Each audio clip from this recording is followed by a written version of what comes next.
The wind was a constant thief on this stretch of prairie, stealing warmth from the living and soil from the dead.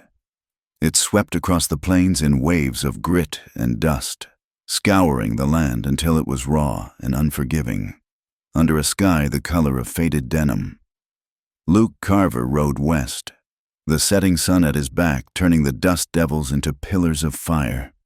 He moved with the easy, bone-deep weariness of a man who had spent too many weeks in the saddle. His horse, a sturdy buckskin gelding named Dust, plodded onward, its head low, as familiar with the long ache of the trail as the man on its back. Luke was a man carved from the same hard material as the land itself. His face, half shadowed by the brim of his hat, was a road map of hardship.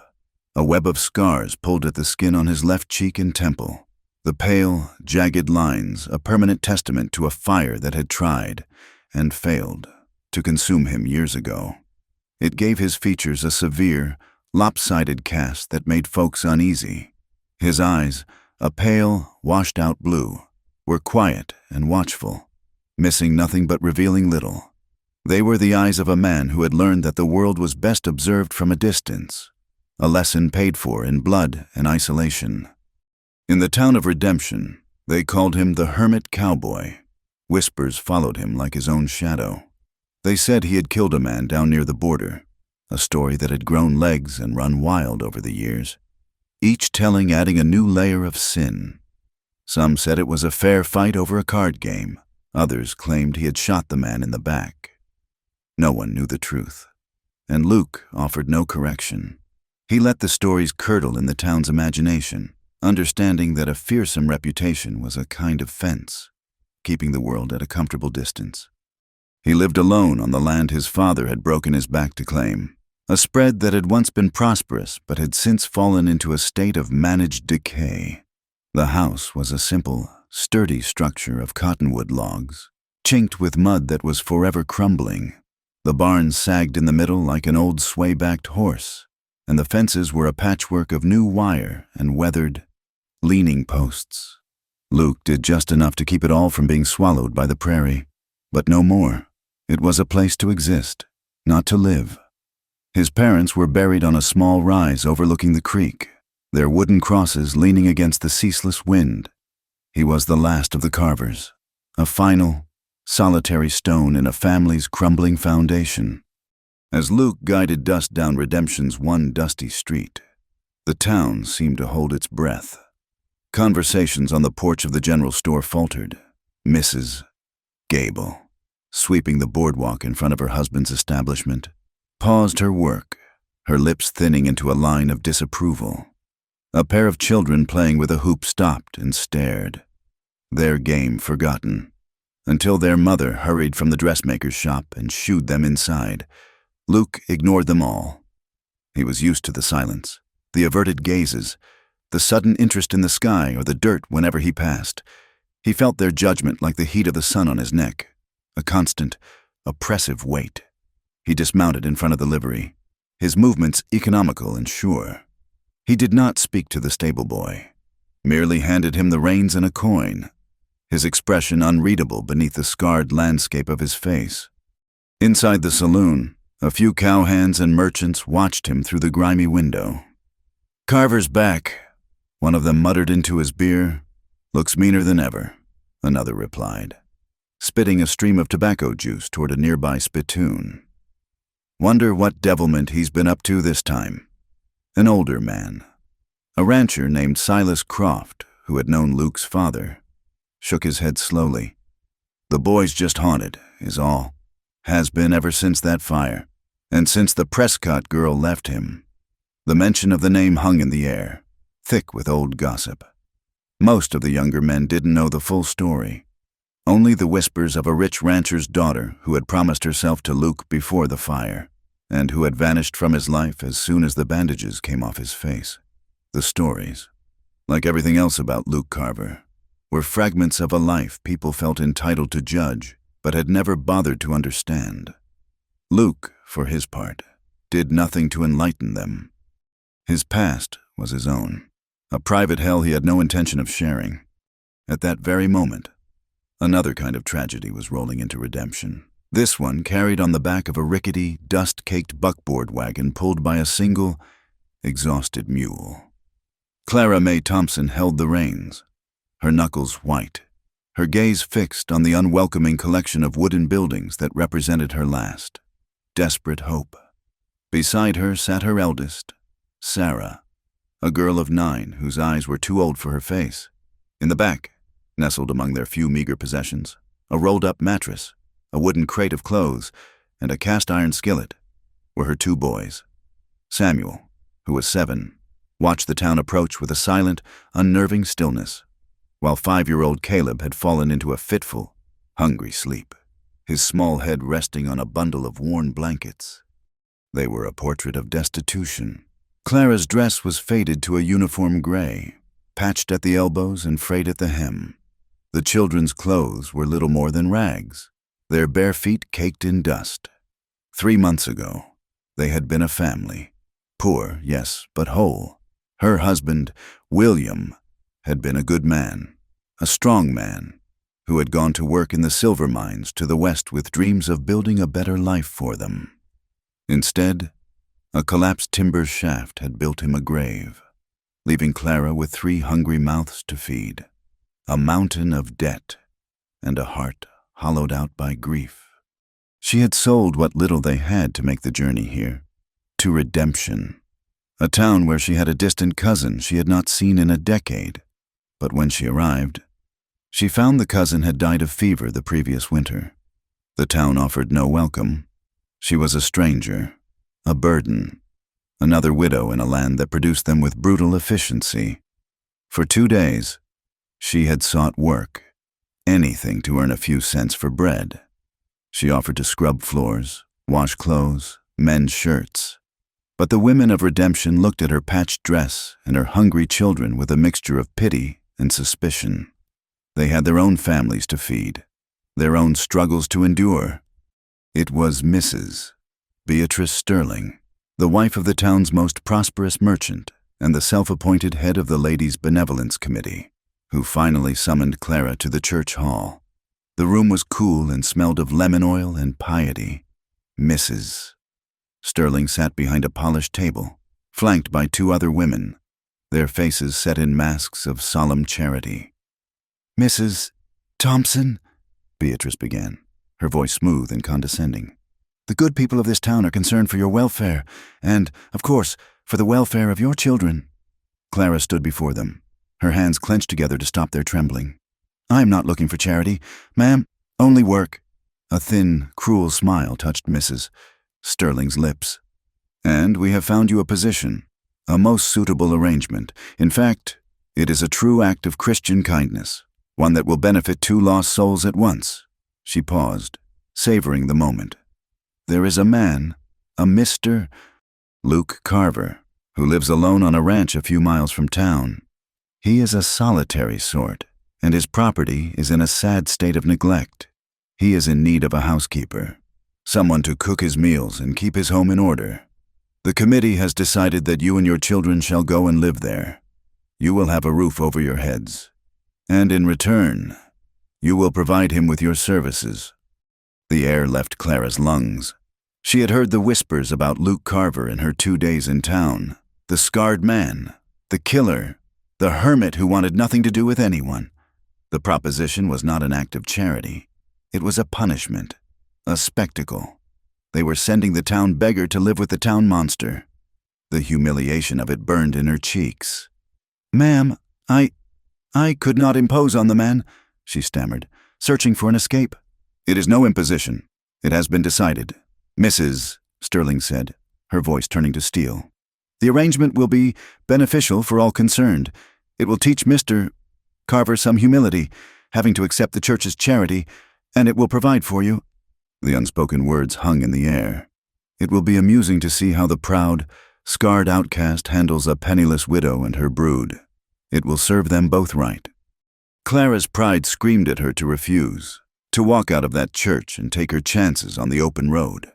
But then she thought of Sarah's stoic silence, Samuel's pinched face, Caleb's whimpering hunger in the night.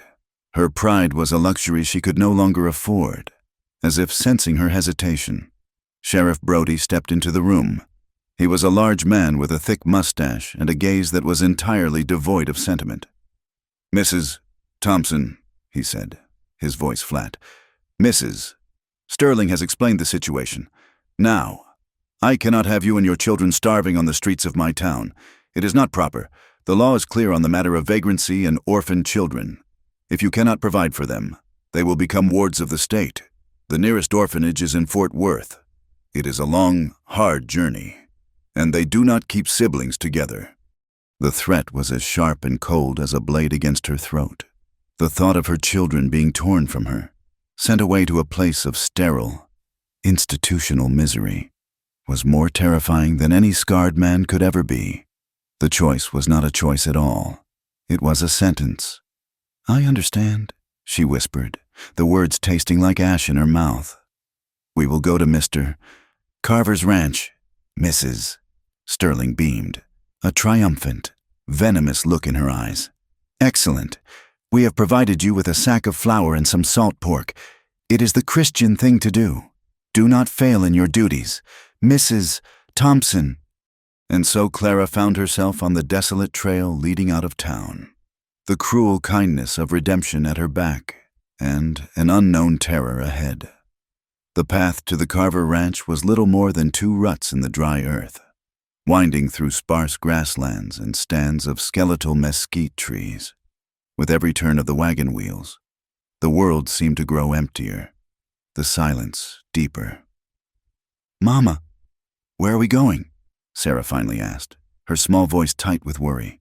"To a place we can stay for a while, sweet girl," Clara answered, trying to keep the tremor from her voice. "A man needs a housekeeper, and we need a home." "Is he a nice man?" Samuel asked from the back. Clara did not know how to answer that. "We will make the best of it," she said, the words feeling thin and hollow against the vast, indifferent landscape. They saw the ranch before they saw the man. It stood alone, a collection of weathered gray buildings against the endless horizon. It looked as lonely and scarred as the man it was said to house. A thin curl of smoke rose from the stone chimney of the main cabin. As the buckboard rattled into the yard, the front door opened, and a figure emerged, stepping into the harsh light of the late afternoon. It was him, Luke Carver. He was taller than she had imagined, and the scars on his face were more pronounced. He stood on the porch, holding an axe in one hand, his expression a mask of stony indifference. He watched them approach, his pale eyes narrowed against the sun. He did not move, did not speak. The silence was absolute, broken only by the creak of the wagon and the tired sigh of the mule. Clara pulled the wagon to a halt a dozen feet from the porch. Her heart hammered against her ribs. Her children huddled behind her, peering around her skirt at the fearsome-looking man. For a long moment, she could not find her voice. She, a woman who had faced down starvation and grief, was terrified of this silent, broken man. Finally, she climbed down from the wagon, her legs unsteady. She smoothed her worn dress and lifted her chin, gathering the last shreds of her dignity.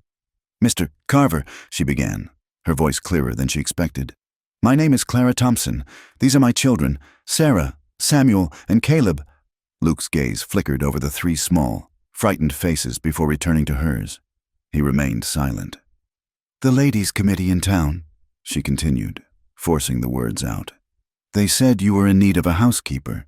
They sent us to cook and to clean for you in exchange for shelter," she finished, her explanation sounding feeble and absurd in the heavy silence. She braced herself for the explosion, for the anger, the cursing, the order to get off his land. She was a trespasser, an unwelcome burden forced upon him by a town that despised him. Luke just stared at her, his expression unchanging. He looked at her worn-out face, the desperation in her eyes that she was trying so hard to hide. He looked at the wagon, at the hungry mule, at the 3 small figures who looked as if a strong gust of wind might carry them away. He seemed to be weighing something in his mind, his silence stretching for an eternity. He lowered the axe, resting its head on the porch steps. Then he spoke. His voice was rough, gravelly from disuse, but it was not angry. It was simply tired. If you can cook and keep warm, you can stay. The words were not a welcome. They were not an offer of kindness. They were a statement of fact, a practical contract laid out in the dust between them. But to Clara, they were the most beautiful words she had ever heard. The crushing weight of fear and uncertainty lifted from her shoulders, leaving behind an exhaustion so profound she felt she might collapse right there in the yard. She simply nodded, unable to speak past the lump in her throat. He gave a curt nod in return and gestured toward the cabin with his chin. Loft is empty. Water's in the well. Firewood stacked by the door. Without another word, he turned, picked up his axe, and walked toward the wood pile at the side of the house, the rhythmic thwack of splitting wood resuming as if their arrival had been only a momentary interruption. Inside, the cabin was dark and smelled of wood smoke, dust, and solitude. It was a single room, sparsely furnished with a rough-hewn table, 2 chairs, a stone hearth, and a cot in the corner. A ladder led up to the sleeping loft he had mentioned. It was clear this was a space built for one person, a man who expected nothing and wanted no one. Clara set to work immediately, a frantic energy seizing her. She sent the children to the loft to claim their space, while she swept the dusty floor with a worn broom she found by the door. She unpacked their few belongings, the sight of them so meager and pathetic in this new space making her heart ache. The children remained terrified of their silent host. They stayed in the loft, peeking down through the gaps in the floorboards whenever Luke came inside. He ignored them, moving about the small space with an ingrained, solitary grace, his presence filling the cabin and making it feel even smaller. As evening approached, Clara used some of the flour and salt pork the committee had given her to make a simple stew. The smell of food, the first hot meal they had seen in days, slowly coaxed the children down from the loft. They ate huddled together at the table, casting furtive glances at Luke, who sat on his cot, cleaning a rifle and paying them no mind. When they had finished, as Clara was clearing the plates, little Caleb did something that made her blood run cold.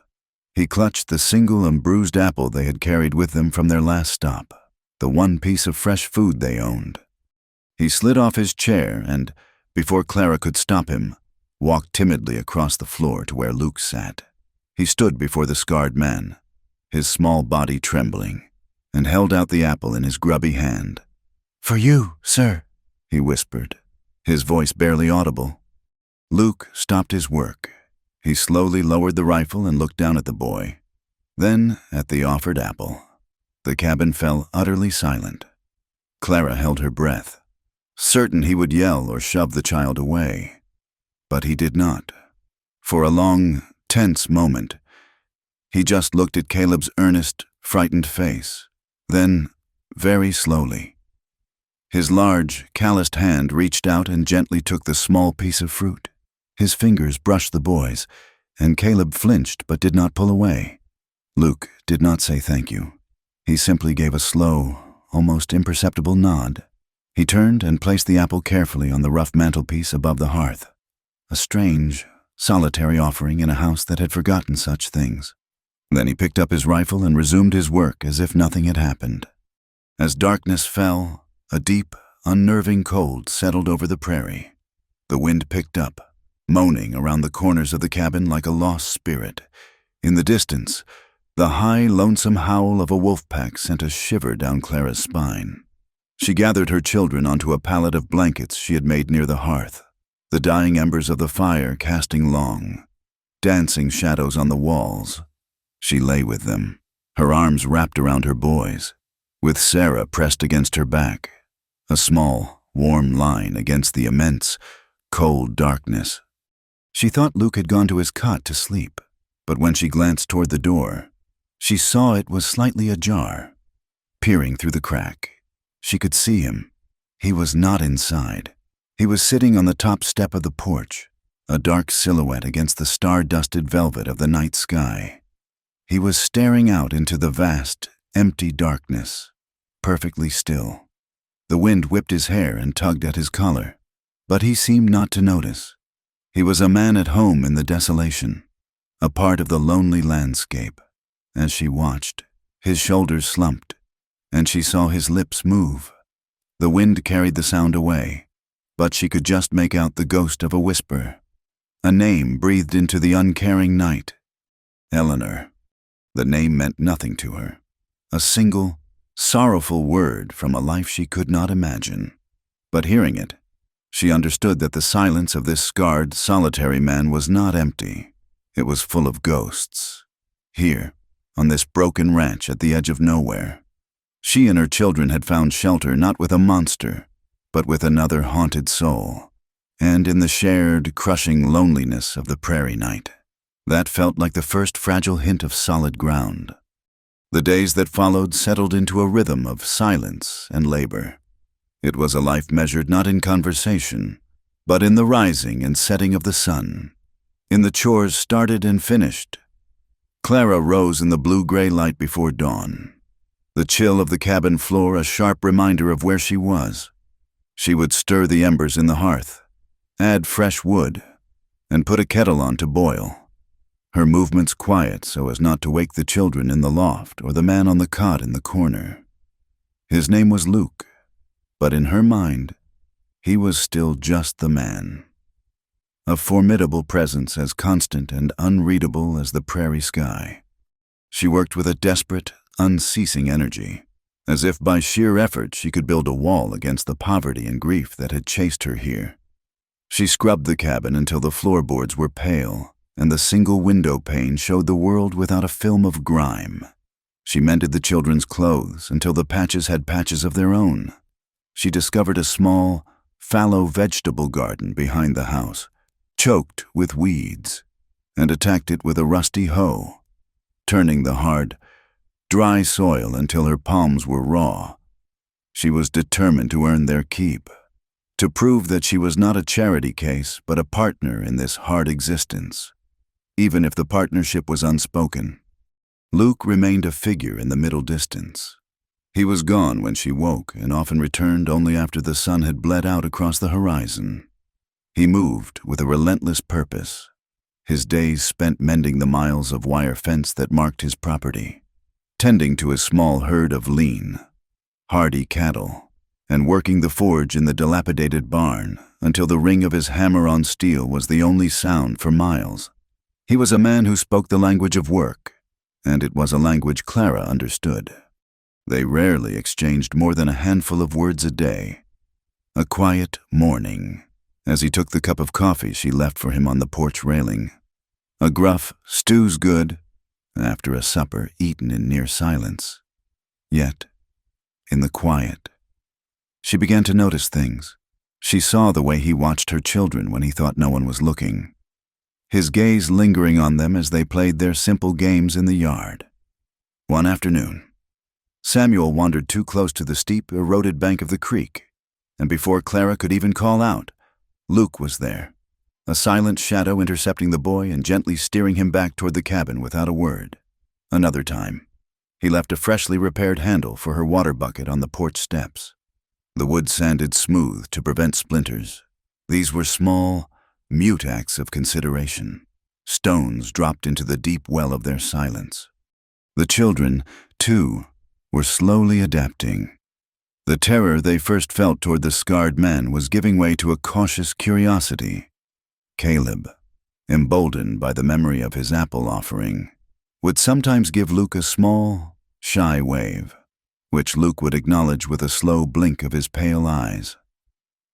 Sarah, ever the watcher, saw the gentleness with which he treated his horse, the way he would speak to the animal in a low, soothing murmur that was softer than any tone he used with people. He was no longer a monster to them, but a mystery, a quiet, looming mountain on the landscape of their new life. Then the sky turned.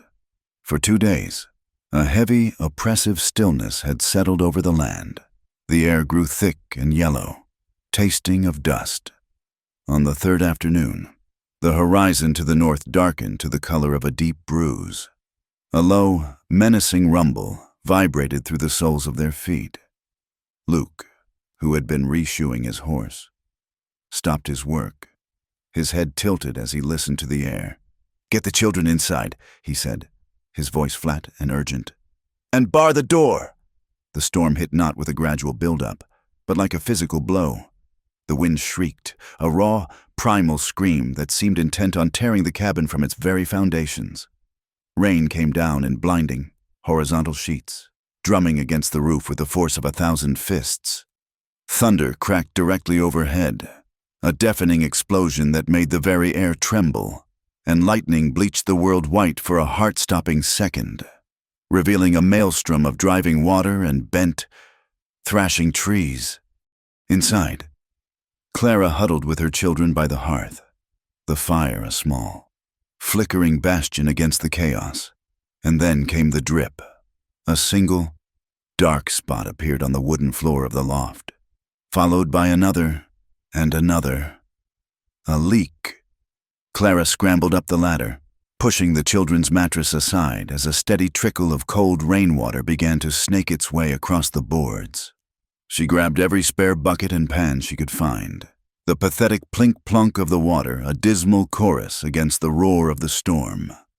It was amidst this chaos that Caleb began to cough. At first, it was a small, tickling cough, but it soon deepened into a harsh, rattling sound that seized his small body. Clara felt his forehead. It was on fire. His breathing grew shallow, each inhale a painful, wheezing struggle. Panic, cold and sharp, pierced through Clara's exhaustion. She knew this fever, had seen it take other children in the mining camp. She wrapped Caleb in every blanket she had, forced sips of water between his dry, cracked lips, and prayed with a ferocity she had not felt since the day she'd learned her husband was dead. The cabin door burst open, and Luke stumbled in, drenched and battered by the storm. He had been trying to secure the barn doors against the hurricane-force winds. He took one look at Clara's white, terrified face and the small, shivering bundle in her arms. And he knew. He crossed the room in 2 strides and laid the back of his large, cold hand against Caleb's cheek. His expression hardened. The scars on his face seemed to pull his features into a grim mask of concern. "How long has he been like this?" he asked, his voice a low rumble beneath the storm's fury. "An hour, maybe 2. Clara choked out, "The fever came on so fast." Luke nodded, his mind already working. He looked from the sick child to the raging blackness outside the window. "He needs medicine, quinine, to break the fever." "But town," Clara started, the thought of anyone venturing into that tempest seeming like suicide. Luke was already pulling on his heavy oilskin slicker. "I'll be back before morning." "You cannot," she cried, grabbing his arm. "You will be killed out there."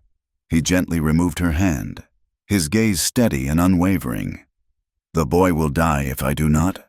He settled his hat low on his brow, turned his collar up against the wind, and stepped out into the roaring dark. The door slammed shut behind him, leaving Clara alone with the storm inside and the storm without. The night was the longest of Clara's life. She sat by Caleb's side, wiping his face with a cool cloth, whispering prayers and promises into the dark. Every crash of thunder sounded like the world ending. Every shriek of the wind felt like a premonition of doom. She was utterly, terrifyingly alone. The memory of her husband's death was a raw wound, a reminder of how quickly a life could be extinguished, how easily a family could be shattered. William had been her rock, her shield against the world's hardships. Since his death, she had been adrift, clinging to her children as the only solid thing in a sea of despair. Yet, as the hours crawled by, a strange and unexpected feeling began to take root in the soil of her fear. A man she barely knew, a man the world had labeled a killer and an outcast, was at that very moment risking his life for her son. He had not asked questions. He had not hesitated. He had seen a need and had ridden into the heart of a deadly storm to meet it. She thought of the judging eyes in Redemption, the cold charity of Mrs. Sterling, the sheriff's clinical threat of the orphanage, in that clean, proper town. She had never felt more alone or vulnerable. Here, in a leaking, storm-battered cabin with a silent, scarred man, she felt a sliver of something that felt perilously like safety. She was not a burden here. She was a human being, and her child's life was worth a ride through hell. Luke's journey was a battle against the elements. The trail to town had dissolved into a treacherous river of slick, sucking mud. His horse, Dust, a creature as stoic as its owner, slipped and scrambled for purchase, its breath coming in ragged, panicked bursts. The rain was a solid wall of water that blinded him, and the wind threatened to tear him from the saddle. He navigated by instinct and memory, lightning flashes offering brief, terrifying glimpses of a world gone mad. He reached redemption just after midnight. The town was a ghost town, its street a churning canal of muddy water. He pounded on the door of Dr. Webb, a man whose piety was as thin as his hair. The doctor opened the door a crack, his face sour at being woken. "Carver, what in God's name do you want?" "The widow's boy. He has a fever. I need quinine," Luke said, his voice raw from the wind. "Doctor." Webb's eyes narrowed with suspicion and a kind of cruel amusement. "The charity case? My, playing the Good Samaritan, are we?" He opened the door wider, letting Luke into the entryway. "I suppose you will want it on credit." "I have coin," Luke said, pulling a wet leather pouch from his pocket. The doctor grunted, busying himself with a small bottle of white powder. He measured it out slowly, deliberately. "It is a terrible shame, what this town has come to," he mused, as if speaking to himself. "Letting a woman of questionable character live out there with a man like you. It sets a poor example." He slid the small packet of medicine across the counter. "That will be $3. It was an outrageous price, 5 times the normal cost." Luke looked at the doctor, his pale eyes glittering in the lantern light. "For a moment, Doctor," Webb felt a prickle of fear, a glimpse of the dangerous man the stories claimed Luke Carver to be. But Luke simply dropped 3 heavy silver dollars onto the counter. The sound was like a final judgment. Without another word, he took the medicine and turned, walking back out into the storm. He returned just as the first hint of a bruised, gray dawn appeared on the horizon. He was caked in mud from head to foot, his face a mask of exhaustion. He stumbled into the cabin and pressed the packet into Clara's hands. "Mix it with water," he grunted, before going to check on Caleb himself. The boy's breathing was still shallow, his skin still hot to the touch. Satisfied that he had done all he could, Luke slumped onto his cot and was asleep before his head hit the thin pillow. By morning, the storm had passed, leaving a world that was battered but strangely peaceful. And inside the cabin, the fever had broken. Caleb was weak and pale, but his breathing was even and his skin was cool. Clara wept with relief, silent tears tracking paths through the grime on her cheeks. When Luke awoke hours later, the sun was high in the sky. The first thing he saw was Clara, sitting by Caleb's side, her hand resting on his chest. She looked up and met his eyes.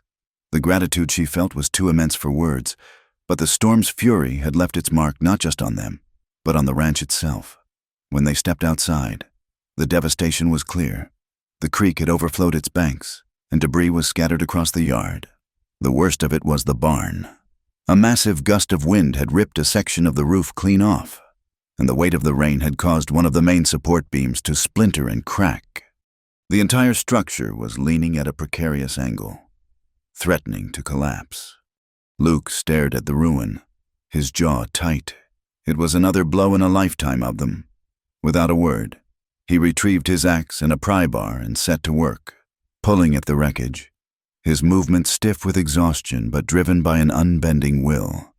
"You should rest," Clara said softly, coming to stand beside him. "It will not fix itself," he replied without looking at her. "This is man's work. Go see to your boy." Clara looked at his tired, set face, then at the mountain of work before them. She looked at her own hands, soft and uncalloused. Then she walked to the pile of fallen timbers, grabbed the end of a heavy, waterlogged plank, and pulled. It barely budged. Luke stopped and turned to her. "I said go inside." "The storm was my trouble, too," she said. her voice quiet but firm as she set her grip again. "The barn is our roof now, too." He stared at her for a long moment, a flicker of something unreadable in his eyes. He gave a short, sharp nod, and turned back to his work. All day they labored, side by side. It was brutal, back-breaking work.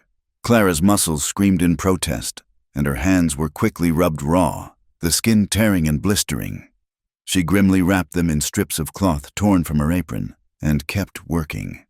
They did not speak, but moved in a rhythm of shared purpose, clearing the debris, salvaging what wood they could. Their synchronized effort a conversation more meaningful than any words. That evening, they ate supper in a state of mutual, bone-deep exhaustion. The children, sensing the somber mood, were quiet, and soon fell asleep curled together on their pallet by the fire. The cabin was filled with the soft sounds of their breathing and the crackle of the flames. "Thank you," Clara said into the silence, her voice barely a whisper. "For the medicine, for riding in that storm." Luke finished his stew before he answered, his gaze fixed on the fire. "You do not owe me thanks," he said, his voice low and rough. "I just do not like to see things hurt." The simple, honest confession struck Clara with the force of a physical blow. It was the key to him, the answer to the mystery of his silent kindness. He was not a monster. He was a man who had been hurt so badly that he could not bear to see that pain reflected in any other living creature, be it a lame horse or a sick child. A few days later, their supplies had dwindled to almost nothing. Dread coiled in Clara's stomach at the thought, but she knew she had to go to town. Luke offered to go, but she shook her head. He needed to work on the barn, and she needed to face the world again. She hitched the mule to the buckboard and made the journey, feeling the familiar weight of the town's judgment settle on her the moment she arrived. At the general store, she was gathering her meager provisions when the bell above the door chimed, announcing the arrival of Mrs. Beatrice Sterling and two of her friends. They saw Clara and stopped, their conversation dropping to a conspiratorial whisper. Clara kept her back to them, her face burning, pretending to be engrossed in studying a sack of beans. The women's voices rose again, pitched just loud enough for her to hear. "I hear she has made herself quite at home out at the Carver place," one of the women said with a sly titter. "Mrs." Sterling's voice was like ice. "More than at home. I should think. A woman with her appetites, living under the same roof as a man like that. It is a disgrace to this community. Living in sin is the least of it." The meaning was as clear and as sharp as a slap to the face. They were not just gossiping about her. They were branding her. She was the scarred cowboy's whore. Humiliation, hot and sickening, washed over her. She paid for her flour and salt, not meeting Mr. Gable's curious gaze, and fled the store, the women's cruel laughter following her out into the street. The ride back to the ranch was a blur of shame and anger. The fragile peace she had begun to feel was shattered. When she arrived, the easy silence between her and Luke was gone, replaced by a tense, wounded quiet. She avoided his eyes, answered his questions in monosyllables, and retreated into herself. The shame the women had heaped on her had become a wall. Luke, a man attuned to the slightest change in the seasons or the temperament of an animal, noticed immediately. He watched her through dinner, his gaze thoughtful and intense. That evening, after she had put the children to bed, he cornered her as she was about to climb the ladder to the loft. He simply stood in her way, his large frame blocking the path. "What did they do to you in town?" he asked, his voice low and direct. "Nothing," she lied, staring at the floor. "I am just tired." "Look at me, Clara," he said. It was the first time he had used her given name. The sound of it made her look up. His pale eyes held hers, and she saw a genuine concern in them that broke through her defenses. The story came spilling out, the words choked with a shame she could not contain. "They were talking, Mrs. Sterling and the others," she whispered. "They think I am. They are saying I am sleeping with you." That I am your woman. She finished and waited for his reaction. For anger, for disgust, for him to tell her that she had brought disgrace upon him and that she had to leave. He did not move. He grew utterly still, his scarred face a mask of stone in the flickering lamplight. He looked past her, out the dark window, as if he could see the distant lights of redemption. The silence stretched, thick and heavy. When he finally spoke, his voice was not angry. It was cold, hard, and final. Let them talk. He brought his gaze back to her, and his eyes were blazing with a cold fire. You and those kids, he said, his voice dropping to a low, fierce growl, belong here more than they do anywhere. It was not a declaration of love. It was not a promise of a future. It was a statement of fact, a line drawn in the dirt. On one side were the two of them and her children. On the other was the rest of the world. In that moment, standing in the dim light of the cabin, Clara felt the last of her shame burn away, replaced by a fierce, protective loyalty to this broken man who had just claimed her and her children as his own. A fragile trust, born of a shared storm and a common enemy, had finally taken root. It was not much, but on the hard, unforgiving prairie, it was everything. Spring arrived on the prairie not as a gentle guest, but as a fierce and sudden victor, conquering the drab, frozen landscape of winter overnight. The hard, iron-gray earth softened, and a tentative green blush spread across the plains, deepening day by day into a vibrant carpet of new grass. Small, resilient wildflowers, purple verbena and yellow buttercups, poked their heads through the soil, adding bright, hopeful splashes of color to the endless expanse. The wind, for so long a bitter, howling enemy, softened its edge, carrying the scent of rain-washed earth and the promise of life renewed. This external thawing was mirrored in the small, isolated world of the ranch. The grim, silent struggle for survival that had defined their first months together gave way to a steadier, more peaceful rhythm. The fear that had lived in the cabin like a third adult, a cold and constant companion, began to recede, chased away by the lengthening, sunlit days. For the first time since their arrival, Clara heard her children laugh. It was a sound so precious and unfamiliar it made her heart ache. They rediscovered the simple joys of childhood, chasing the few scrawny chickens that scratched in the yard, their bare feet flying over the new grass. They helped with chores, their small hands gathering eggs or carrying kindling, their presence filling the lonely spaces of the ranch with a bright, youthful energy. Luke watched them from a distance, his expression as unreadable as ever. But a subtle change had taken place. The wariness in his posture had eased. He no longer seemed to be merely tolerating their existence. He was observing it, taking it in. One afternoon, he disappeared into the sparse woods that lined the creek and returned dragging a thick, sturdy cottonwood branch. He spent the next hour working in silence. His hands, which Clara had only seen handle axes and iron, moving with a surprising precision. He stripped the branch, notched it, and with a length of old, thick rope he had saved, he fashioned a swing, hanging it from the boughs of the ancient, gnarled tree that stood sentinel over the house. He did not call the children over or announce his work. He simply finished, tested it with his own weight, and walked away. It was Caleb who saw it first. His gasp of pure, unadulterated delight was a sound of pure magic. Within moments, all three of them were taking turns.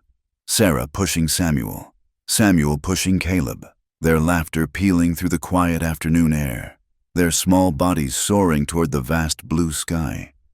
Clara watched from the porch, her sewing forgotten in her lap, a painful, beautiful lump forming in her throat. Luke was over by the corral, mending a bridle, his back to the scene, but she knew he could hear them. He had not just built a swing, he had given them back a piece of their stolen childhood. In the days that followed, Clara found herself noticing other things, small, quiet moments that added new layers to the man she thought she was beginning to understand. She saw the way he cared for Dust, his old buckskin horse whose gait was now stiffened by age and a slight limp. He would spend time every evening rubbing the horse's leg, his large, rough hands moving with an infinite patience and gentleness, his voice a low, soothing murmur that was reserved for the animal alone. He was a man who respected things that had served him faithfully, that had endured. One rainy afternoon, Sarah sat crying quietly on the porch steps, clutching the remains of her most prized possession, a simple doll made from a dried corn husk and scraps of yarn. Its head had come loose, and it was now just a sad, limp bundle of straw.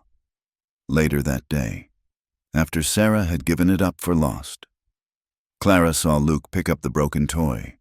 He took it into the barn and, thinking himself unobserved, sat on an overturned bucket with a small knife, a bit of twine, and a sliver of wood for a neck.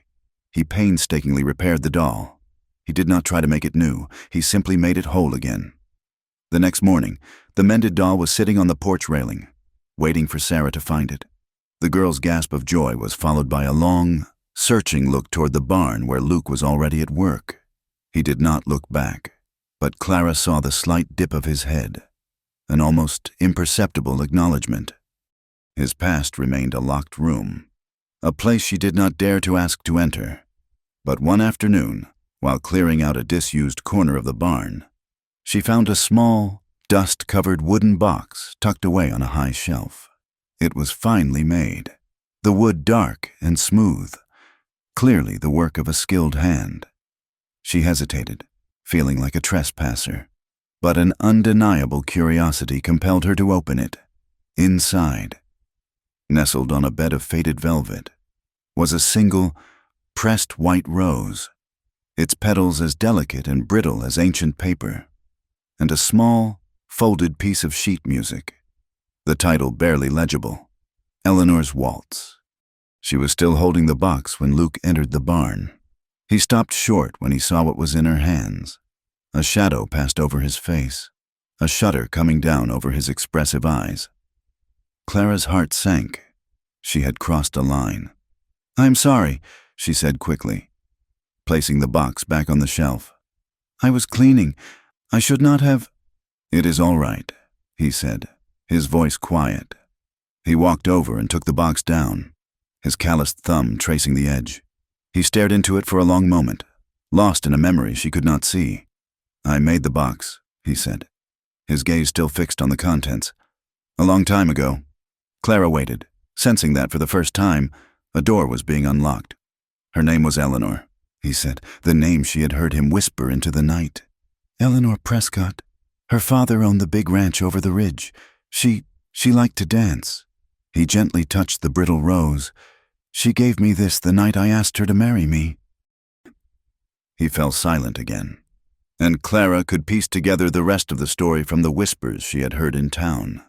The fire, the scars, the beautiful, wealthy daughter of a rancher. She could not look at me.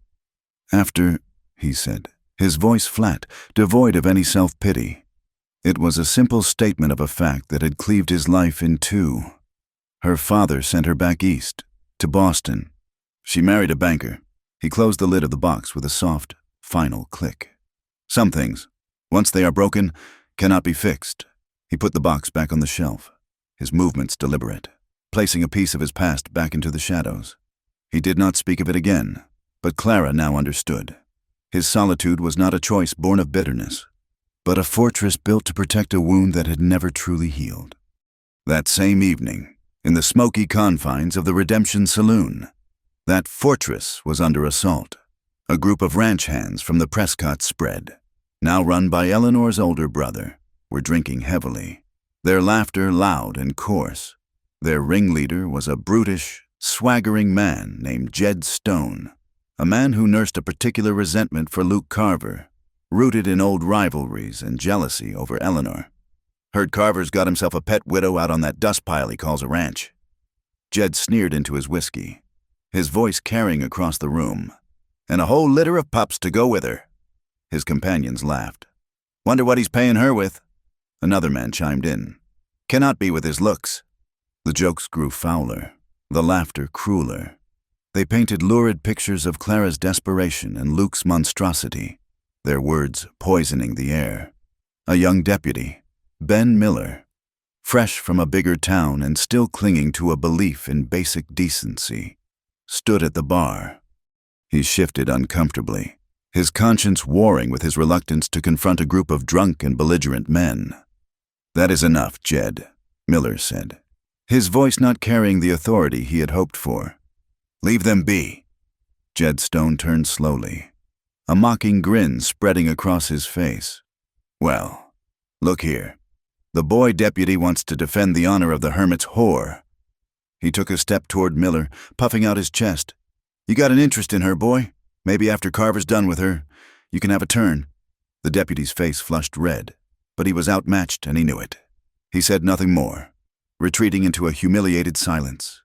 Jed, emboldened by his small victory, drained his glass and slammed it on the bar. "Come on, boys," he roared. "Let's go pay a visit to the happy family. Let's give them a proper welcome from their neighbors." The peaceful quiet of the ranch was shattered by the sound of approaching hoofbeats and drunken shouts.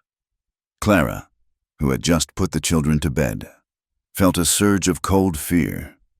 She looked at Luke, who had risen from his chair by the fire, his body tensed, his head cocked toward the sound.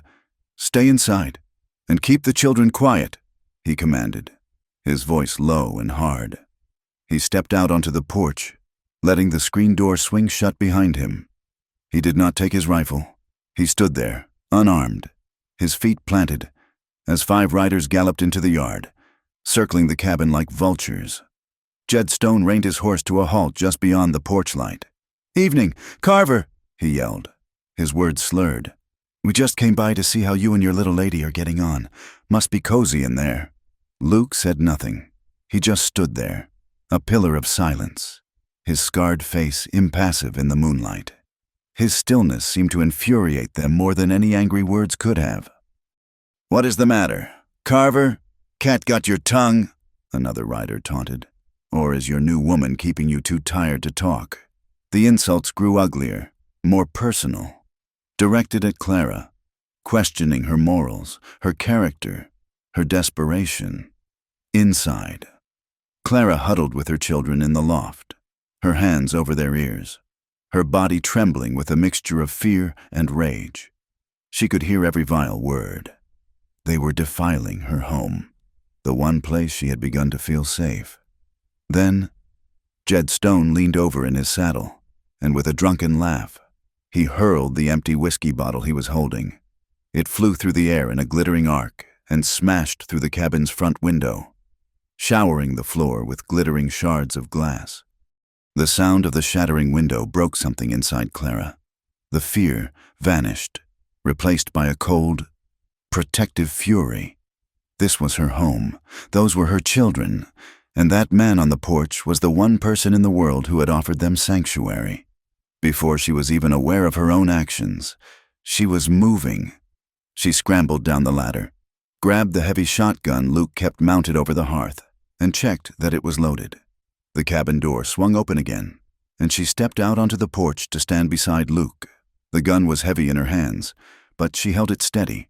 The long barrel pointed not at any one man, but at the center of the group. She was trembling, but her face was a mask of fierce, unyielding resolve. The drunken men fell silent, their jeers dying in their throats. They had expected to torment a lone, broken man. They had not expected this.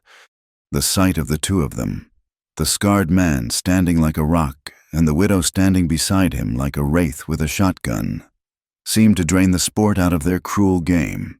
The image was too stark, too powerful. It was not pathetic. It was defiant. Jed Stone let out a nervous, barking laugh. "Look at that. She's got spirit." But the bravado was gone from his voice. "Come on, boys. Let's leave these lovebirds to it." With a few more half-hearted insults, they wheeled their horses around and galloped back into the darkness, their laughter fading on the wind. The silence that descended was profound. The night was still again. The only sounds, the chirping of crickets and the soft whisper of the wind through the grass. Luke looked down at the shotgun in her hands, then at her face, pale but resolute in the moonlight. Clara looked at the jagged hole in the window, the symbol of the world's ugliness trying to break into their sanctuary. She lowered the heavy gun. "I am not afraid of them anymore," she whispered, and the words were a revelation to her. It was true. The shame, the humiliation, the fear of the town's judgment, it had all been burned away in that one defiant stand. Standing next to Luke, she had not felt weak or alone. She had felt strong. Later that night, after they had boarded up the broken window and swept up the glass, the atmosphere in the cabin was irrevocably changed.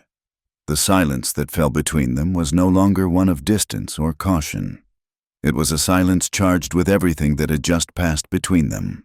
A shared experience that had bound them together in a way that months of quiet coexistence had not. She sat in her usual chair, sewing a patch onto Samuel's trousers by the light of a single lantern.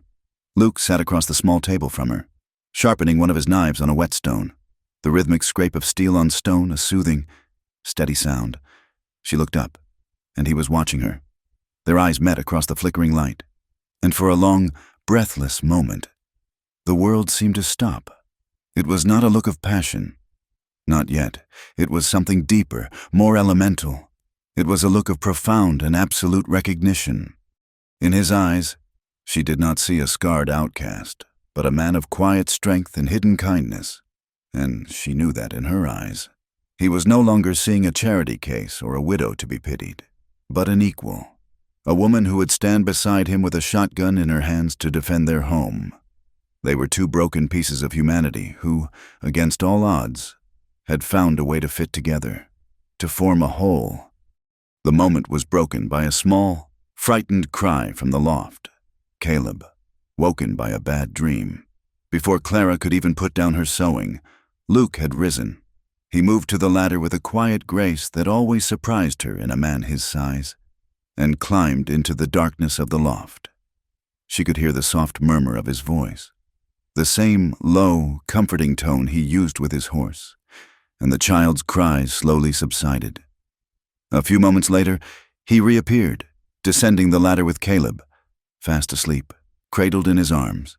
He carried the boy not to the pallet where the other children lay, but to his own cot. He laid him down with an impossible gentleness, his large, scarred, work-hardened hands infinitely tender as he tucked a rough wool blanket around the boy's small shoulders. Clara watched, her needle forgotten, her hands still. She watched this solitary, wounded man care for her child with an unthinking, paternal instinct that was so natural it stole her breath. And as she watched, a wall she had carefully constructed around her heart after William's death, a wall of grief and self-preservation, did not just crack, it crumbled into dust. Her heart, which she had thought dormant and incapable of feeling anything but sorrow and fear, broke wide open, flooding her with a feeling so powerful, so terrifying, and so beautiful that it felt like coming alive for the very first time. The hope that had arrived with the spring grasses proved to be a fleeting, cruel trick. Summer descended upon the plains not as a season, but as a judgment. The sun, once a source of life-giving warmth, became a merciless, white-hot tyrant in a bleached and cloudless sky. Day after day it baked the land, cracking the earth into a mosaic of deep, thirsty fissures. The vibrant green of the prairie faded to a brittle, uniform yellow, then to a lifeless, dusty brown. The creek that bisected Luke's property, which had run full and clear in April, shrank back from its banks, becoming a sluggish, muddy trickle that offered little relief. A profound and terrible silence fell over the land, the silence of a world holding its breath, waiting for a rain that never came. This was the drought, a slow, creeping disaster that leached the life from everything it touched. Luke's small herd of cattle, which had been fattening on the spring growth, now stood listless in the paltry shade of the cottonwoods, their ribs showing like stark white lines beneath their hides. Their lowing took on a mournful, pleading quality that tore at Clara's heart. The vegetable garden she had so painstakingly revived withered. the leaves of the squash and bean plants curling and blackening at the edges despite the buckets of precious water she hauled to them each evening. Survival, which had briefly loosened its grip, now returned with a vengeance. Its presence felt in the metallic taste of dust in their mouths and the gnawing anxiety that settled deep in their bones. Luke met the drought with a grim, relentless stoicism. He was a man who knew how to fight a losing battle. He worked from before the sun was a threat until long after it had sunk below the horizon in a blaze of angry red. He rode for miles searching for patches of graze that might have been missed, dug for hours in the muddy creek bed to open up a new seep for the cattle, and spent his days under the brutal sun, mending the fences that seemed to be the only thing holding their world together. Clara refused to be a spectator to his struggle. The ranch was her home now, its fate inextricably tied to her own and that of her children. When he rode out, she stayed behind, taking on the grueling tasks he left.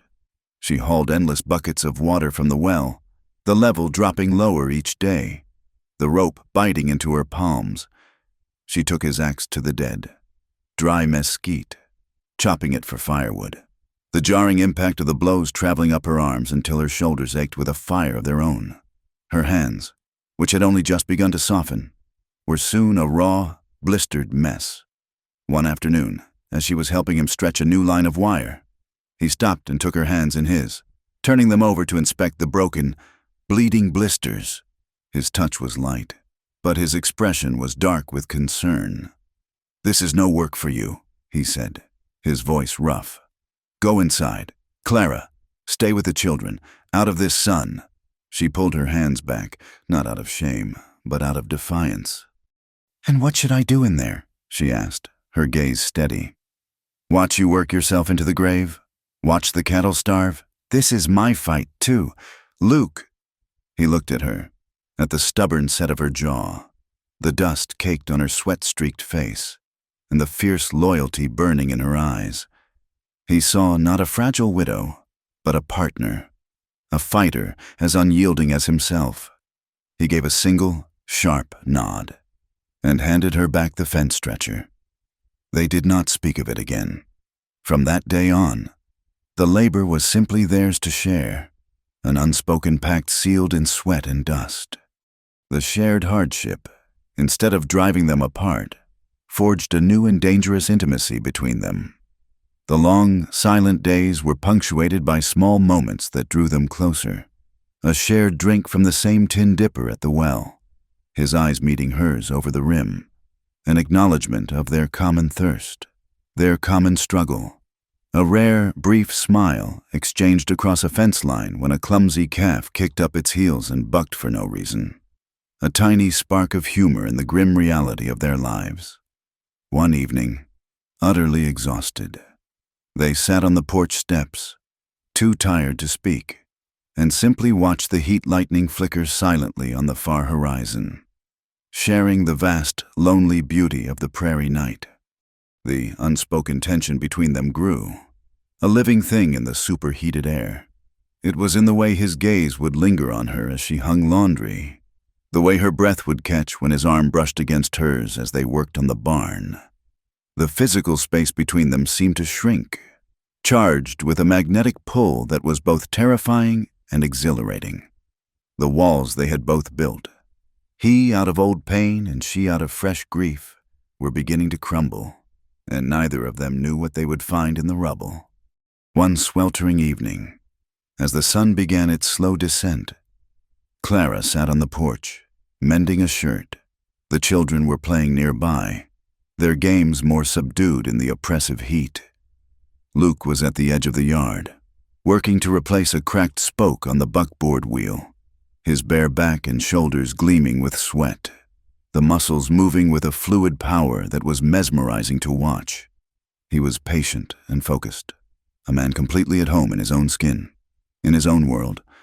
Sarah, who had been watching him intently, came over and stood beside her mother's chair. "Mama," she said, her voice soft and thoughtful, "is Mr. Luke like Papa now?" The innocent question struck Clara with the force of a physical blow. It was the voicing of a truth she had kept locked away in the deepest part of her heart. She looked at Luke, at his solid, dependable presence, his quiet strength, the way her children now orbited him as if he were their son. He was not William. He could never replace the man who had given her these children, the man she had loved, but he had become their protector, their provider, their anchor. He had become the center of their world. Her heart twisted with a confusing mix of guilt and a powerful, undeniable love. "He is our friend, Sarah," she said, her voice gentle as she smoothed her daughter's hair. "A very good friend." But as she said the word, she knew it was a lie. Friendship was too small, too tame a word for the fierce, complicated thing that had grown between them in the hard soil of this ranch. He was not just a friend. He was the man who had ridden through a storm for her son, the man who had built her children a swing, the man who had stood with her against the ugliness of the world. He was the man she was falling in love with. The town of Redemption, meanwhile, was in the grip of its own kind of fever. A traveling preacher had arrived, a man named Reverend Gideon Blackwood, whose stock in trade was fire and brimstone. He was a tall, gaunt man with eyes that burned with a zealot's fire, and his sermons were a potent cocktail of damnation and salvation that left the good people of the town both terrified and thrilled.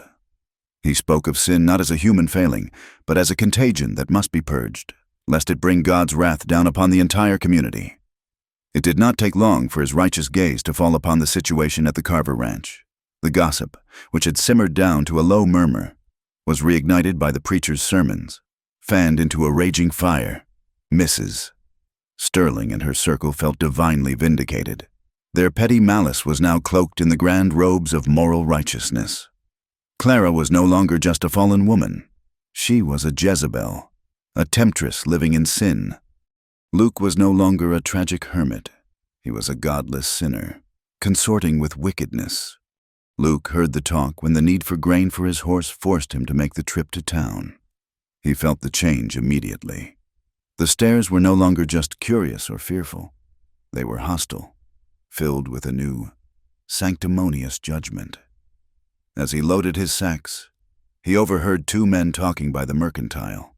"The Reverend says a town that tolerates sin in its midst is a town that invites destruction," one said. "He was talking about Carver and that widow. Said their kind of filth brings curses, drought, sickness." Luke's hands tightened on the grain sack, but his face remained a mask of stone. He finished his business and rode out of town, the weight of their hatred a familiar burden on his shoulders. But this time, it was not just his burden to bear. It was Clara's, and the children's. He was quiet and withdrawn that evening, the easy silence between them replaced by a grim tension. After the children were asleep, he finally spoke.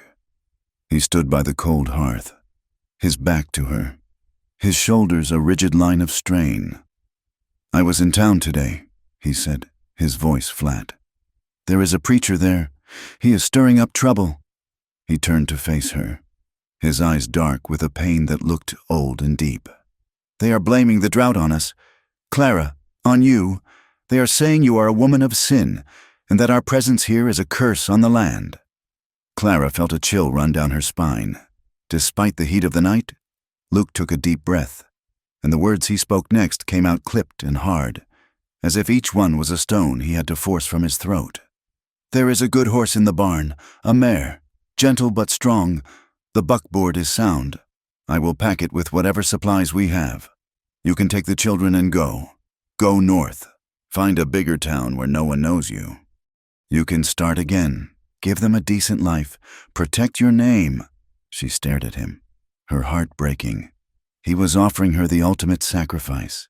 He was willing to tear apart the small, fragile family they had become, to send her away, to return to his crushing solitude, all to save her from the stain of his own reputation.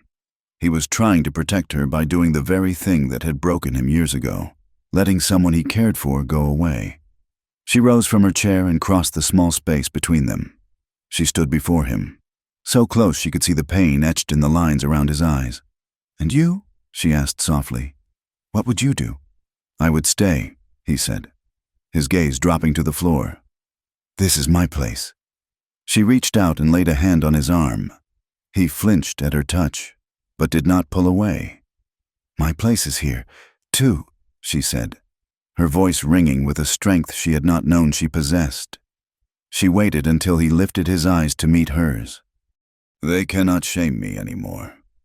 Luke." The words were a quiet declaration of war against the world, and a solemn vow to him. She was not leaving. She was staying. She was choosing him. Her refusal, her fierce and unwavering loyalty, was the final blow against the fortress he had built around his heart. The tension that had been stretched between them for weeks finally snapped. A look of stunned, raw vulnerability passed over his face, a look she had never seen before. He seemed to be seeing her for the first time, not as a responsibility or a partner in work, but as the woman who had just refused to abandon him. Without a word, he turned and walked out the door. Into the twilight. Clara followed him. They stood in the yard as the sun sank below the horizon, a spectacular, agonizing spectacle of deep reds and bruised purples. Its light filtered through the haze of dust that perpetually hung in the air. The hot, dry wind whipped around them, pulling at her dress and his hair. A lonely, ceaseless sound. He finally turned to her, and in the dying light, his scars seemed less like marks of damage and more like symbols of survival. He slowly lifted his hand, his movements hesitant, almost fearful, as if he expected her to pull away. He cupped her cheek, his calloused thumb gently, reverently, tracing the line of her jaw. It was the first time he had ever touched her with such deliberate, searching tenderness. "You deserve more than me." "Clara," he whispered, his voice thick with a lifetime of unspoken grief. "A whole man, a good name, an easier life than this."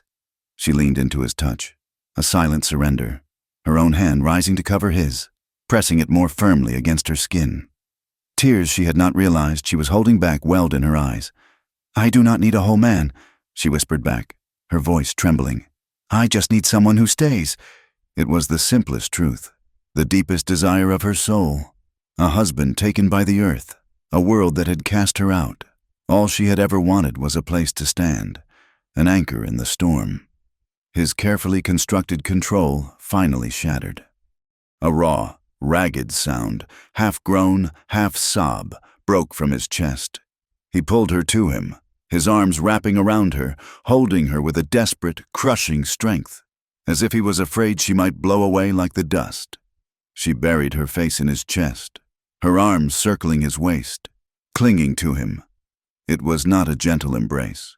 It was the collision of two lonely, starving souls who had finally found sustenance. It was full of their shared grief, their silent hardships, their fierce defiance, and the terrifying, beautiful, hard-won hope for a future, in the vast, cruel emptiness of the prairie, under a blood-red sky. Two broken people held each other, and in the ruins of their separate pasts, they began to build a home. Their confession of love, a fragile green shoot in the cracked, barren earth of their lives, was immediately put to the test by the worsening drought. The sun's relentless assault continued, and the world seemed to shrink, closing in on the small, isolated ranch. The creek bed was now a dry, stony scar on the land, and the well, their only source of life, was giving up less water each day, the bucket coming up only half full of cloudy, brackish liquid. It was this water that betrayed them. It was not Caleb this time, but Samuel, the quiet, watchful 7-year-old who fell ill. He began with a fever and a deep, racking cough, but soon his small body was racked with stomach cramps that made him cry out in a way that twisted a knife in Clara's heart. He grew weak, his skin pale and clammy, his eyes large and dark in his gaunt face. Clara did everything she knew, boiling the water, brewing teas from the few dried herbs she had. But the sickness held him in its grip, draining the life from him day by day. After 3 days of watching him fade, a desperate terror seized her. "You have to go for the doctor," she told Luke, her voice tight with a fear she was trying to suppress. "He is not getting better." Luke looked at Samuel's small, still form, and a grim, Cold fury settled in his eyes. He saddled Dust without a word and rode for redemption, a dark cloud of dust trailing behind him like a funeral shroud. He found Dr. Webb in his office, preparing to close for the day. The doctor's face soured the moment he saw Luke standing in the doorway, his large frame blocking out the afternoon light. "What do you want? Carver?" he asked, his tone laced with contempt. "It is the boy. Samuel. He is sick.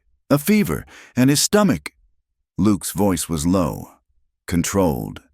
"You need to come, Doctor." Webb gave a short, ugly laugh. He picked up a ledger and tapped it with his finger. "Let me see. Carver, no account here. You see, a man's credit is based on his standing in the community, his moral character. The good Reverend Blackwood has made it very clear what kind of character you possess." "I will pay you in coin," Luke said, his voice dropping to a dangerous growl. "Twice your usual fee. Your money is as tainted as your soul," Webb sneered, emboldened by the town's righteous fervor. He leaned across his desk, his eyes glittering with malice. "You go back and tell that woman of yours that her sins have found her out. God is punishing her through her child. Tell her she cannot pay for my services in coin, only in sin, and that is a currency I do not trade in." Something inside Luke, a tightly coiled spring of rage and fear that he had kept clamped down for years, finally snapped. He moved faster than Webb could have imagined, crossing the room in a single stride. He reached across the desk, grabbed a fistful of the doctor's starched shirt, and hauled him over the wood, scattering papers and inkwells across the floor. "You will come," Luke snarled, his face inches from the terrified doctor's, the scars standing out in stark, white relief. "Or I will break you into so many pieces your God will not be able to put you back together." Webb, his face chalky with fear, began to scream. The sound brought Sheriff Brody running from his office down the street. He burst into the room to find Luke holding the sputtering doctor by the throat. "Carver, let him go!" Brody yelled, his hand on his pistol. For a moment, Luke did not seem to hear him, his entire being focused on the man who had condemned his son to death. But then the fight drained out of him, replaced by a cold, crushing wave of despair. He had failed. He had let his rage take over, and now he would pay the price. He released Dr. Webb, who collapsed to the floor, gasping and choking. Luke turned to the sheriff and slowly raised his hands in surrender. "He would not come," he said, his voice hollow. "The boy is sick. That does not give you the right to assault him," Sheriff Brody said, his face grim. "You know the law. You are under arrest." "Luke." Word of the fight and the arrest spread through Redemption like a wildfire. Clara, half mad with worry when Luke did not return, heard the news from Silas Croft, the old rancher, who rode out to tell her what had happened. A new, colder fear replaced her anxiety for her son, leaving Sarah in charge of her sick brother. Clara hitched the weary mule to the buckboard, loaded Caleb, and made the desperate journey to town. She found what she was looking for outside the sheriff's office. A crowd had gathered. They were not there out of simple curiosity. They were there to witness a spectacle. As Clara climbed down from the wagon, Caleb clinging to her skirts, a low murmur went through the crowd. "Mrs." Sterling stood at the front, her face a mask of triumphant piety. "There she is, Mrs." Sterling announced, her voice carrying across the dusty street. "The harlot of Babylon, come to plead for her sinner." The crowd jeered. Voices called out, cruel and sharp. "Go back to your den of iniquity. Your kind is not welcome here. Pray for your son's soul, Jezebel!" Clara stood frozen, the insults washing over her like waves of filth. She saw faces she recognized, women who had once offered her thin smiles, men who had averted their eyes. Now, they all stared at her with open hatred, their faces twisted into ugly masks of self-righteousness. She was a pariah, a scapegoat for their fears, their hardships, their sins. She clutched Caleb to her side, his small body shaking with sobs, and stood her ground, her eyes fixed on the barred window of the jail, hoping for a glimpse of Luke, It was the ultimate humiliation, the one they had intended for her all along, and it was 1,000 times worse than she could have ever imagined. That night, back at the ranch, a deeper darkness fell. Luke was in a cell. Samuel was burning with fever, and the hatred of the town was a palpable thing, a suffocating presence that seemed to follow her home. Clara sat by Samuel's side, bathing his forehead, forcing sips of water between his lips, her heart a cold, heavy stone in her chest. She had never felt so utterly and completely alone. She must have drifted into an exhausted, shallow sleep, because she was woken not by a sound, but by a smell, acrid and sharp, and an unnatural flickering orange light. Smoke. She bolted upright, her heart seizing in her chest. The light was coming from the direction of the barn. She scrambled down the ladder and threw open the cabin door. The sight that greeted her was a vision from hell. The barn, the structure they had worked so hard to repair, the place that held their meager store of hay, their tools, their future, was engulfed in flames. Fire shot from the roof, a roaring, monstrous beast against the black sky, consuming everything in its path. Her first thought was for the animals. She raced to the small corral beside the barn, the heat scorching her face. She fumbled with the latch, her hands shaking, and drove Dust and the milk cow out into the open prairie, away from the inferno. Then, her mind cleared, and a single, desperate instinct took over. She had to save it. She had to save their home. "Sarah!" she screamed. "Get the buckets! Wake Caleb! Bring them to the well!" The children tumbled out of the cabin, their faces white with terror in the firelight. What followed was a futile, heartbreaking battle. Clara and Sarah formed a desperate brigade, hauling bucket after bucket of precious water from the well and throwing it against the base of the raging fire. The water hissed into steam, vanishing instantly with no effect. The flames roared, mocking their efforts. "Help!" Clara screamed, her voice raw. "Somebody help us!" She screamed Luke's name into the night, a desperate, hopeless cry for a man who could not hear her. "Luke! Oh, God! Luke!" A mile away, on the neighboring ranch, Silas Croft saw the glow in the sky. "It is Carver's place," he said to his wife, pulling on his boots. "I have to help." His wife, Martha, grabbed his arm, her face etched with fear. "No, Silas, you heard the preacher. You heard what they're saying in town. They brought a curse down on themselves. If you go, you will bring it down on us." She chose her place. "Silas, it is not our trouble." Silas hesitated, torn between his conscience and his wife's fear. He looked at the orange glow that was already beginning to die down, a sign that the barn was lost. He took off his boots. The next morning, Sheriff Brody stood before Luke's cell. "The fire took your barn last night. Luke," he said, his voice devoid of emotion. "The whole thing—" Luke stared at him, his face ashen. "Silas Croft rode in this morning, said he saw it, and said he was ashamed he did not ride over." The sheriff continued, a flicker of something like guilt in his eyes. "I cannot hold you for assault when the man you assaulted may have had a hand in burning you out. You are free to go."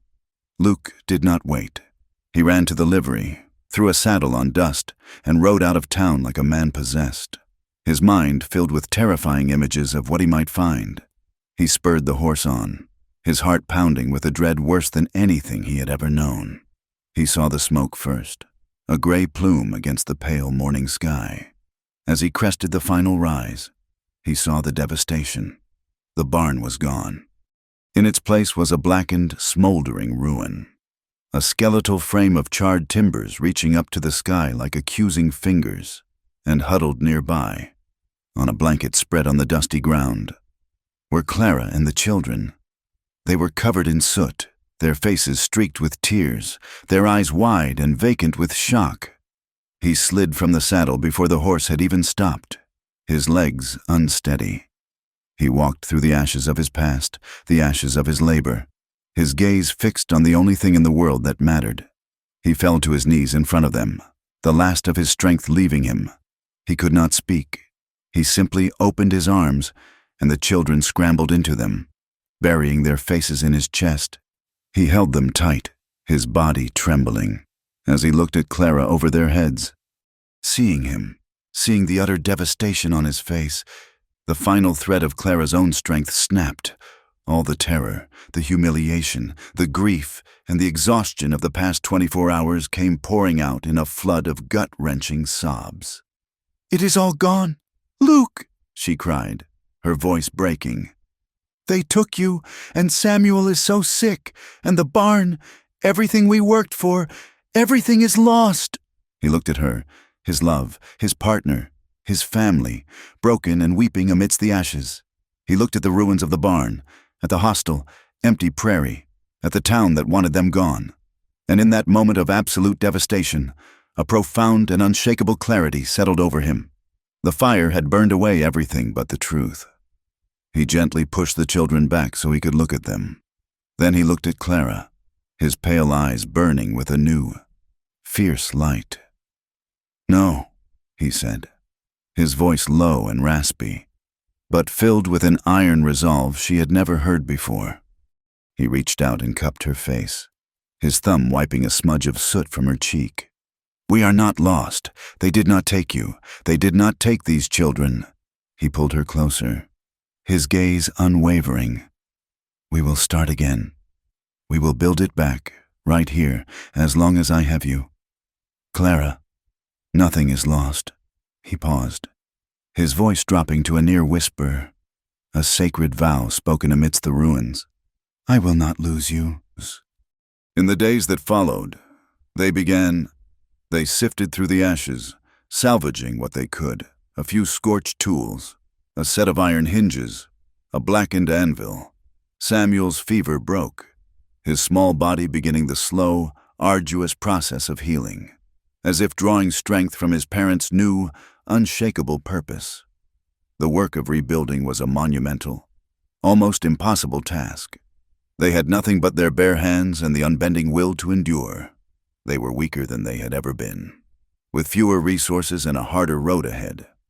But as she worked beside Luke, hauling charred timbers and clearing the debris, Clara felt a strange sense of peace settle over her.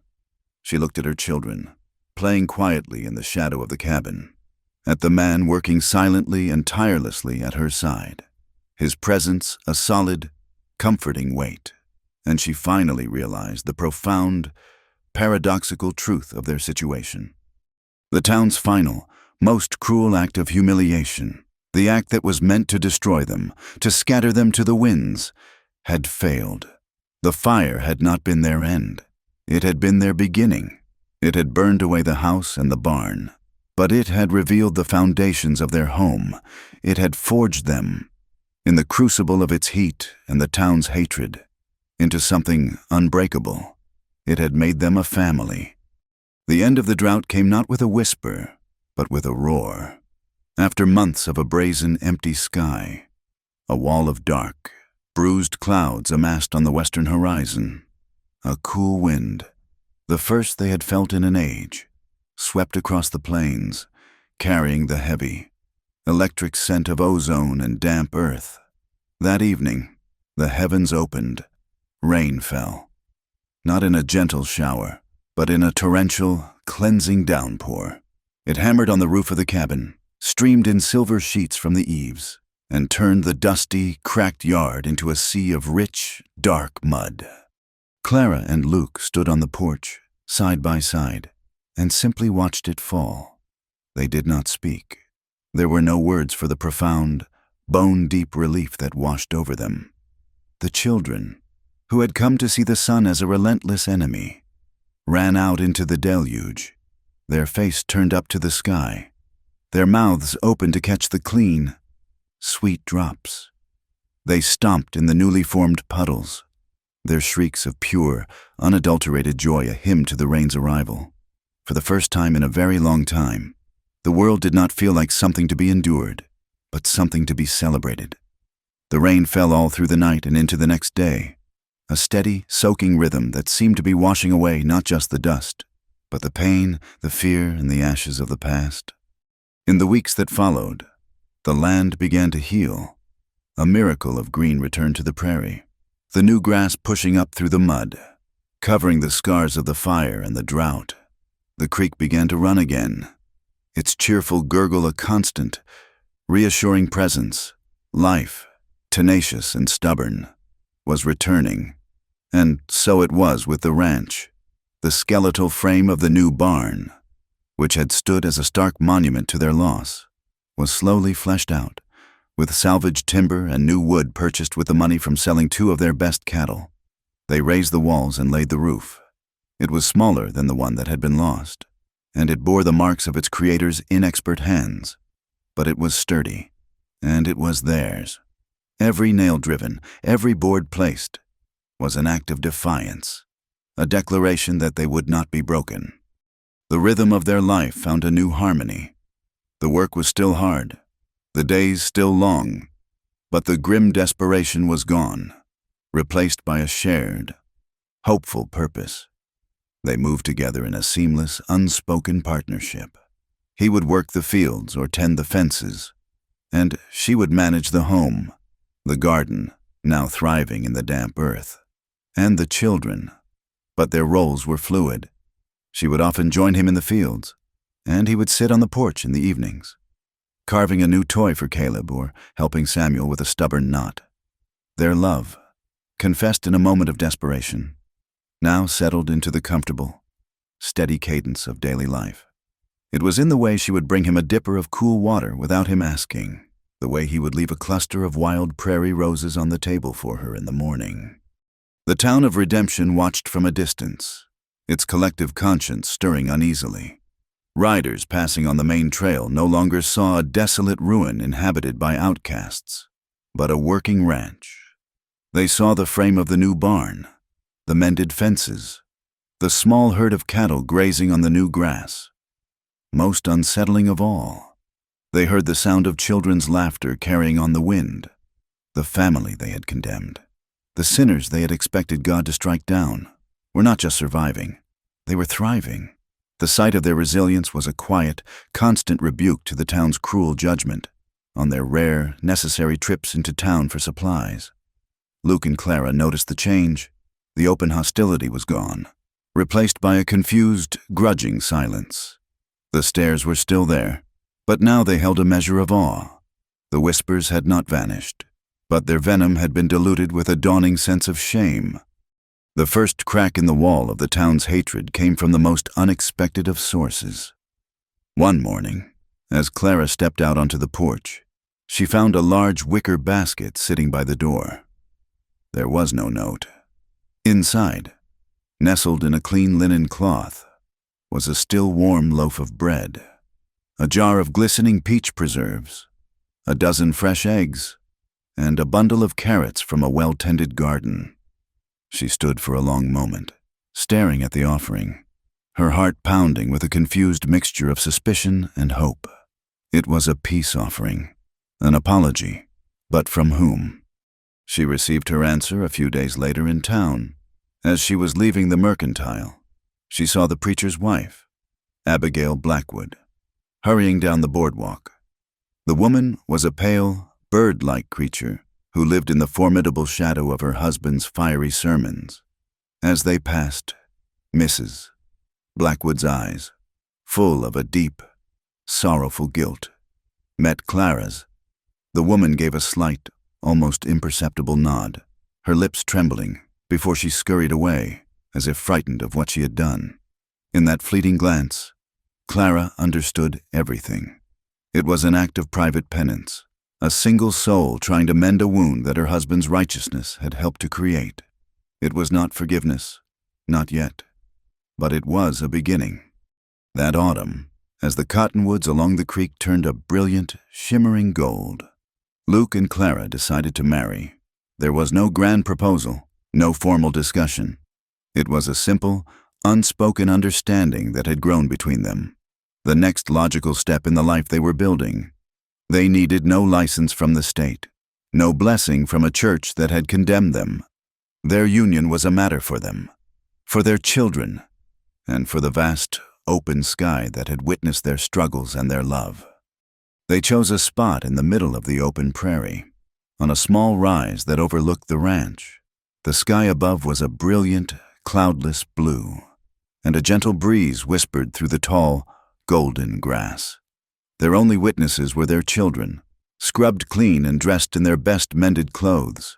Sarah, solemn and proud, held a small bouquet of wildflowers she had picked for her mother. Samuel and Caleb stood beside Luke, their small forms trying to imitate his quiet, solid stance. Clara wore a simple blue dress, the one she saved for trips to town, her hair braided and pinned up. Luke wore a clean shirt, his own dark hair slicked back with water. He turned to her as she approached, and the look in his eyes was one of such profound, unguarded love that it took her breath away. They did not have a preacher or a book. Their vows were the simple, unadorned truths of their hearts, spoken into the vast, quiet prairie. He took her hands in his rough, calloused palms enveloping hers. "Clara," he began, his voice low and steady, "I have never had much use for words, but I need them now. Before you came, this place was just land, this house was just shelter, and I was just waiting. For the end, you and these children. You came into the quiet, and you filled it with life. You filled me with life." He paused, his throat working, his pale eyes shining with unshed tears. "They sent you here to humiliate me," he whispered, his voice thick with emotion. "But you gave me a life." Tears streamed freely down Clara's cheeks. Tears not of sorrow, but of a joy so deep it was painful. She squeezed his hands, her anchor, her home. "When I came here, I had nothing left but my children and my grief," she said, her voice trembling. "I was a ghost. I thought my life was over. I expected anger, and you showed me patience. I expected cruelty, and you showed me kindness. You took in a broken woman and 3 frightened children, and you stood with us against the whole world." She looked from his scarred, beautiful face to the home they had rebuilt in the distance. "And you," she said, her voice breaking on a sob of pure gratitude, "you gave us a home." He slid a simple, thin gold band onto her finger. It had been his mother's. It was all he had to give, and it was everything. He leaned in and kissed her, a gentle, tender kiss that sealed their vows and their future. As their children looked on, their faces shining with a happiness they had not known was possible. The seasons turned, and the new life they had forged grew stronger, its roots digging deeper into the rich soil of the prairie. One afternoon the following summer, the world was bathed in the warm, golden light of late day.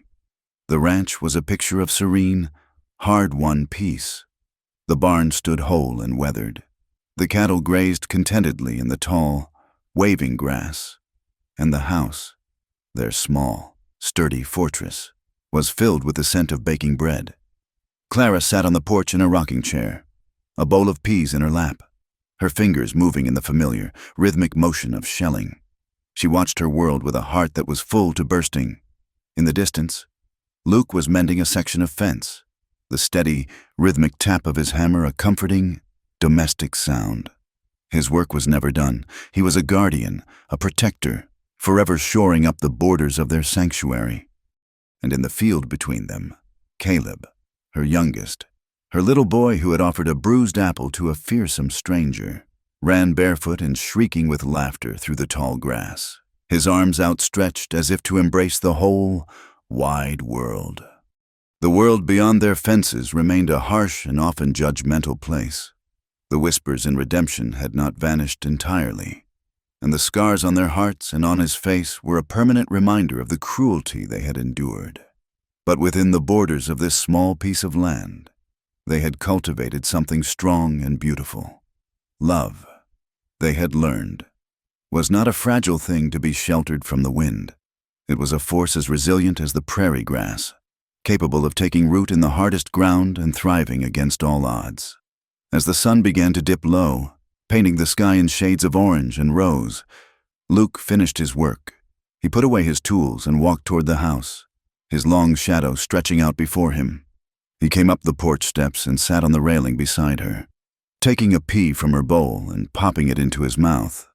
He did not speak, but his arm came to rest on the back of her chair, a simple, proprietary gesture of comfort and belonging. Together, they sat in the gathering dusk and watched their children play. The quiet image was a portrait of everything they had lost and everything they had found. The widow and her cowboy, scarred but not broken, standing side by side, made whole by a love that was as fierce and as endless as the western sky. And, on the gentle prairie wind, their shared, quiet laughter was carried out into the coming night. Thank you for listening to our story. Please comment where you are listening from so we can all connect, subscribe to the Wild West Campfire channel, and share your thoughts with us in English.